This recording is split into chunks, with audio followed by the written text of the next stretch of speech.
अस्पतालના ઓરડામાં અનુ ન જાણે કેટલી વાર સૂતી રહી હોત તો નર્સનો મધુર અવાજ જો કાનમાં ના ગુંજ્યો હોત. મેડમજી બ્રશ કરી લો, હું ચા લાવું છું. બ્રશ કરવા ઊભી થતાં જ તે હળવા ચક્કર આવી ગયા. અરે રે મેડમજી, તમારે બેડમાંથી ઉતરવાની જરૂર નથી. અહીં બેસીને બ્રશ કરી લો. નર્સે ટ્રોલી ખસેડીને બ્રશ કરાવ્યું. ટુવાલથી મોઢું લૂછ્યું. બેડના પાછળનો ભાગ ઊંચો કરીને સહારો બેસાડી. ચા અને બિસ્કિટ આપ્યા. ચા પીધા બાદ તે સંપૂર્ણ રીતે ઊંઘમાંથી જાગી ગઈ હતી. નર્સે અખબાર આપતા કહ્યું, જો કોઈ વસ્તુની જરૂર હોય તો બેડ પાસેનું બટન દબાવી દેજો, હું આવી જઈશ. 50 વર્ષની અનુની જિંદગીમાં આ સૌથી દુઃખદ ક્ષણો હતા. આટલા આરામથી સવારની ચા પીવી, એ અખબાર વાંચવું, એ સપનામાં પણ જેવું લાગતું ન હતું. જ્યાં સુધી અખબાર પૂરું થયું, નર્સ નાસ્તો અને દૂધ લઈને હાજર થઈ ગઈ હતી. સાથે જ કોઈ દવા પણ લઈને આવી હતી. ત્યારબાદ અનુ ફરી સૂઈ ગઈ અને જ્યારે નર્સ તેને ખાવા માટે જગાડી ત્યારે જાગી. ખાવામાં 2 શાક, દાળ, સલાડ, દહીં, ચોખા, રોટલી અને સીણું હતું. ઘરે તો આખા દિવસ દોડધામમાં થાકી ને ફૂલેલો પણ નીચે ઉતરતો ન હતો. અહીં તો આખું ભાણું આરામથી ખાઈ લીધું. નર્સ બારીઓના પડદા ખેંચી લીધા હતા. ઓરડામાં અંધારું થઈ ગયું હતું. એનું ચાલતું હતું. નિશ્ચિત થઈને સૂતેલી એ વિચારતી રહી હતી કે કાશ આખી જિંદગી આ અસ્પતાલમાં ઓરડામાં જ પસાર થઈ જાય. અહીં કેટલી શાંતિ અને સુકૂન છે. પણ ત્યારે જ તેની આંખ સામે ચિંતિતનો પતિ અને અસહાય અમ્માનો ચહેરો ઘૂમવા લાગ્યો હતો. તેને પોતાના વિચારો પર શરમ આવવા લાગી હતી. ઘરે અમ્મા બીમાર છે. 2 મહિનાથી તેઓ બેડ પર જ છે. 2 દિવસ પહેલાં સુધી તે અનુ તેની દરેક રીતે સંભાળ રાખતી હતી. તેનો પતિ નિશ્ચિત થઈને પોતાનો ધંધો સંભાળતો હતો. પણ હવે ન જાણે ઘરની શું હાલત થઈ હશે. અમ્મા અનુ વિચારવા કોઈની વાત નથી માનતી. અમ્મા ચા, દૂધ, જ્યુસ, નાસ્તો, ખાણું બધું અનુના હાથે જ લેતી હતી. બીજા કોઈની પાસેથી અમ્મા પોતાનું કામ ન કરાવે. અમ્માને હળવા હાથનો મસાજ કરીને તેમને નવડાવતી, સાફ કરવા, તેમના વાળ સવારવા, બધું જ કરતી હતી. બધું ઠીક ચાલી રહ્યું હતું.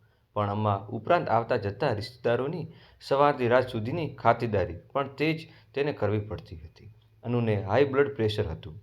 અમ્મા અને રિશ્તેદારો વચ્ચે ચક્કરધૂમ બનીને આખરે રાતના તે ખૂબ ગભરાઈ હતી અને બ્લડ પ્રેશરના કારણે બેહોશ થઈ ગઈ હતી.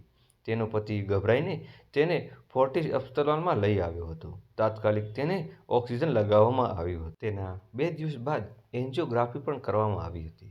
પણ બધું ઠીક નીકળ્યું હતું. ધર્મીઓને કોઈ બ્લેજેસ ન હતો. જ્યારે સ્ટ્રેચર પર તેની એન્જિયોગ્રાફી માટે લઈ જવામાં આવી હતી ત્યારે તેનો પતિ હળવી હસી સાથે તેને ખભે હાથ મૂકી રહ્યો હતો.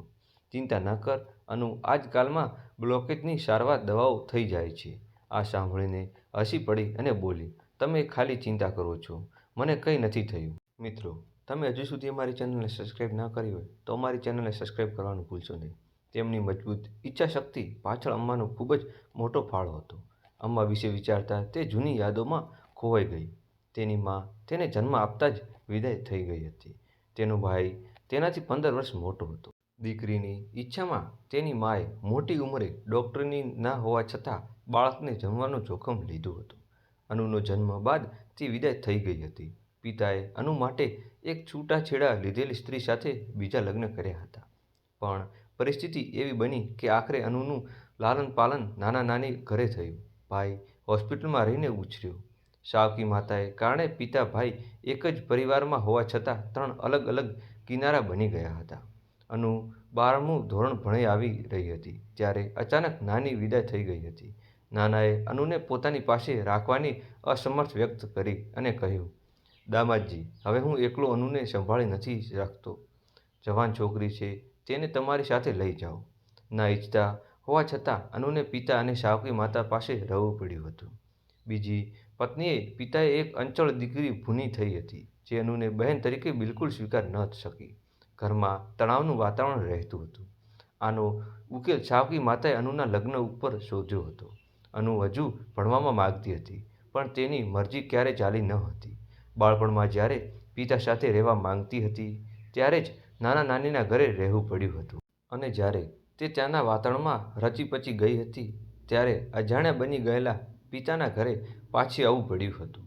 પછી તે દિવસમાં મોટી બુઆની દીકરીના લગ્નમાં જ્યારે તે અનુનો દોડધામ કરતી જોઈ, બુઆની દેવરાણીને પોતાના એકના એક દીકરા દિગ્નેશ માટે અનુને પસંદ પડી ગઈ હતી. એકાંતમાં તેમણે અનુ સાથે સમર્થથી હાથ ફેર્યો અને ખાતરી આપી કે તેઓ તેનું ભણતર ચાલુ રાખશે. પિતાએ ઝટપટ લગ્ન કરીને પોતાના માથેનો બોજ ઉતારી દીધો હતો. અનુની પસંદ નાપસંદનો સવાલ જ ન થયો.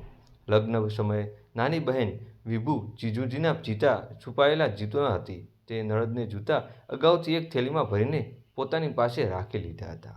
મંડપમાં બેઠેલી અમ્મા આ બધું જોઈ હળવી હળવી હસતી હતી. ત્યાં નણંદના બાળકે પોતાના કપડાં ગંદા કરી દીધા અને તે જૂતાને થેલી અમ્માને આપીને બાળકોના કપડાં બદલવા માટે ગઈ હતી. પાછી આવી ત્યારે અમ્મા પાસેથી થેલી લઈને ફરી મંડપમાં ડરી રહી હતી. લગ્ન પૂર્ણ થયા બાદ જ્યારે વિભુએ જીજાજી પાસેથી જૂતા છુપાવવાનો નેગ માંગ્યો ત્યારે નણંદે ઝટકાથી કહ્યું, જૂતા તો અમારી પાસે છે, નેગ કઈ વાતનું?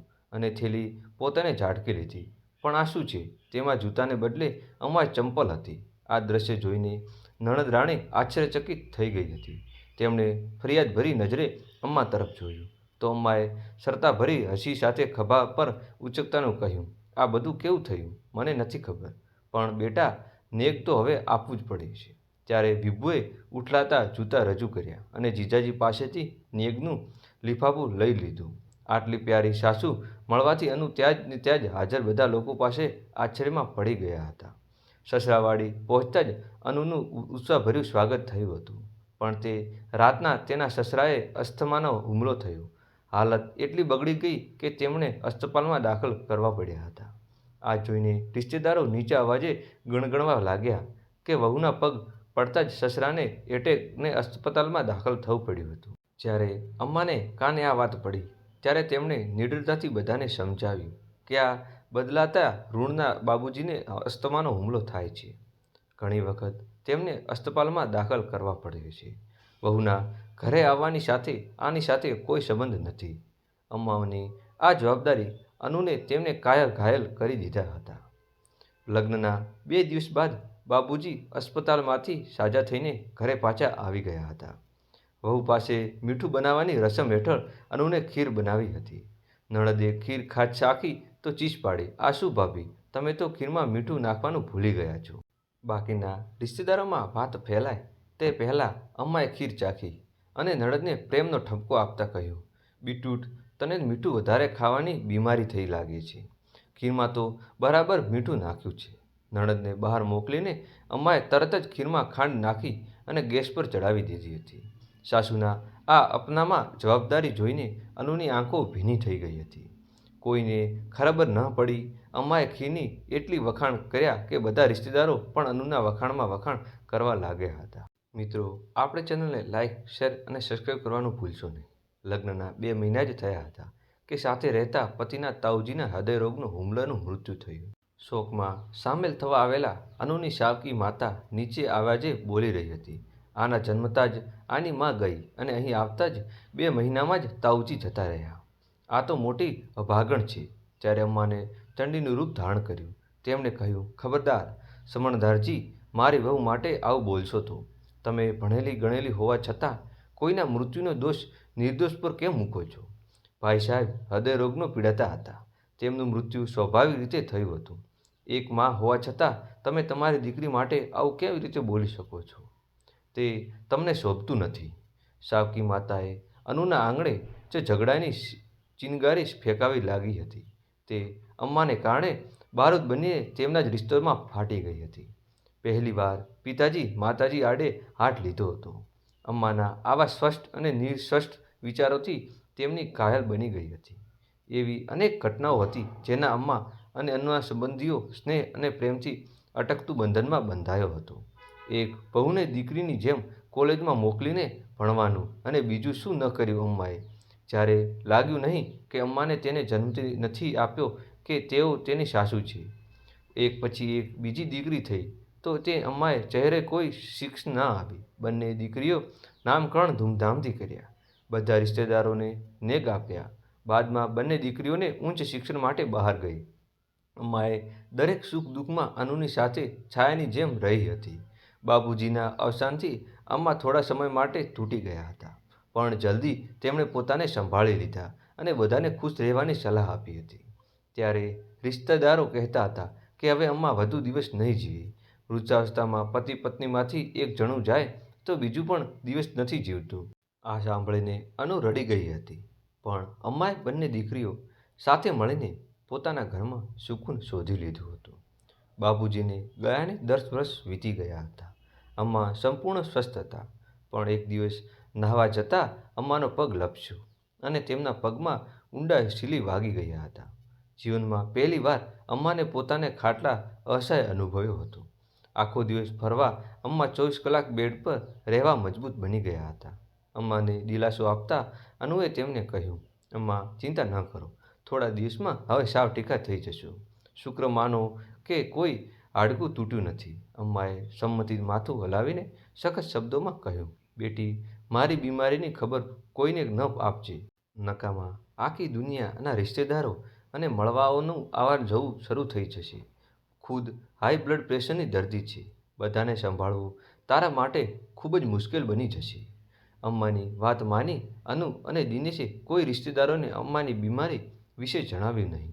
પણ એક દિવસ દૂરના રિશ્તેદાર ઘરે આવવાની અમ્માની બીમારીની વાત એટલી ફેલાઈ કે તેમણે આવવા જવાનું વાતો બંધાઈ ગયા હતા. તેનું પરિવારમાં પણ આવ્યું કે અનુનું ધ્યાન અમ્મા કરતાં રિશ્તેદારોની ચા નાસ્તા અને ખાણાપીણાનું વધુ રાખવું પડતું હતું. બધા બિનજરૂરી સવાલ કરતા, ક્યારેક જુદા જુદા ડૉક્ટર પાસે સારવાર કરાવવાનું સૂચવતા, તો ક્યારેક અમ્માને નર્સ રાખવાનું કહેતા હતા. કેટલાક કહેતા, અરે તું કેમ આકર ઉઠાવે છે, કોઈ નર્સ તેની સેવા માટે રાખી દે. તે શું આખી જિંદગી ઠેકો લઈને રાખ્યો છે? તારું બ્લડ પ્રેશર કેટલું વધે છે? હવે આની કેટલી ઉંમર બાકી છે? નર્સ તેને સંભાળી લે છે. અમ્માને પણ ન જાણે શું થયું હતું કે તેઓ ચીડાઈ થઈ ગયા હતા. 15 મિનિટ અનુને બોલાવતા ક્યારેક કહેતા પંખો બંધ કર અને ક્યારેક બોલાવીને કહેતા પંખો ચાલુ કર. વળી ક્યારેક કહેતા પાણી આપ. ક્યારેક પોટી પર બેસાડીને જીદ કરતા. ઘણીવાર કહેતા હું મરી જવા માંગુ છું. આ સાંભળીને અનુ હેરાન થઈ જતી. રિશ્તેદારોની ખાતરી અને અમ્માની જીદ વચ્ચે દોડધામમાં પરેશાન થઈ ગઈ હતી. બ્લડ પ્રેશર એટલું વધી ગયું કે તેને અસ્પતાલમાં દાખલ થવું પડ્યું હતું. મિત્રો, 3 દિવસના અસ્પતાલમાં રહેલા બાદ અનુ ઘરે પાછી આવી તો જોયું કે ઘરે અમ્માની સેવા માટે નર્સ રાખવામાં આવી હતી. તેણે નર્સને પૂછ્યું, અમ્મા નાસ્તો ખાણું આરામથી ખાય છે? ને નર્સ હા પાડી. બપોર અનુએ જોયું કે અમ્માને પીરસેલું ખાણું રસોડામાં કચરાપેટીમાં પડ્યું હતું. અનુએ નર્સને પૂછ્યું, અમ્માને ખાણું ખાધું છે? નર્સે ફરી હા પાડી. આ જોઈને અનુ પરેશાન થઈ ગઈ. તેમણે 3 દિવસ અમ્માએ યોગ્ય રીતે ખાણું નથી ખાધું. એટલા માટે અનુએ નર્સને તેના ઓરડામાં આરામ કરતા મોકલી અને પોતાની અમ્મા પાસે ગઈ. અનુને જોતાં જ અમ્માની આંખોમાંથી આંસુ વહેવા લાગ્યા હતા. ભણાયેલું ગળેલું તે બોલ્યા, અનુ બેટી, જો તું મને નર્સ ભરોસે છોડી દેશે તો રિશ્તાઓની વાતો સાચી થઈ જશે. હું જલ્દીથી આ દુનિયાથી વિદાય લઈ થઈશ. રિશ્તેદારો તો કહે જ છે કે હવે હું વધુ દિવસ નથી જીવવાની. 3 દિવસના અમ્માના અસ્પતાલમાં હાલત જોઈને અનુ વ્યાકુળ થઈ ગઈ હતી. પ્રેમથી તેમને સમજાવતા બોલી, અમ્મા, આ શું બોલો છો? એવું તમને કોણે કહ્યું? તમે હજુ પણ જીવશો. હજુ 2 પોતાના લગ્ન કરાવીને અમ્મા બગડ્યા. શું હું બેટી અને અસ્પતાલમાં થઈ ત્યારથી અવારનવાર વાતો સાંભળું છું કે હું એટલી પરેશાન થઈ ગઈ કે જીવન ખરેખર બોજ જેવું લાગી રહ્યું હતું. અને આ બધું મેં આપેલી સલાહ ન માગવાનું પરિણામ છે. હવે ફરી તને એ જ કહું છું, ધ્યાનથી સાંભળજે બેટી. અમ્માની વાત સાંભળીને અનુએ તેમના માથે સ્નેહથી હાથ ફેરવતા અને તેમને કહ્યું, અમ્મા, તમે બિલકુલ ચિંતા ન કરો. તમારી સલાહ માનીને હું મારી ખુદ તમારી પૂરી કાળજી રાખીશ. ત્યારબાદ અમ્માની સલાહ પર અનુના પતિનો રિશ્તેદારો અને સમજાવતા કીધું, તમે ડૉક્ટરે અમ્મા અને અનુને બંનેને પૂરો આરામ કરવાની સલાહ આપી છે. એટલે તેઓ વારંવાર અહીં આવવાનું બધું મુશ્કેલ ન મૂકવું. સાથે જ ખોટી નર્સ પણ ઢાંકી કાઢે. આનો ખરાબ સાસુ એ કહ્યું. એ જ રિશ્તેદારો દિનેશ અને અન્ય પ્રત્યે હમદર્દી રાખતા. તે હવે દિનેશને ભલું બુરું કહેવા લાગ્યા. કેવો દીકરો છે! બીમાર માતા માટે નર્સ પણ ન રાખી અને ઉપરથી અમારા આવવાના જવા માટે પણ રોક લગાવી દીધી. પણ આ બધું સારું પાસું કહ્યું એ 2 મહિનામાં અમ્મા સંપૂર્ણ સાજા થઈ ગયા અને અનુનું બ્લડ પ્રેશર પણ ત્યાંથી ગાયબ થઈ ગયું હતું.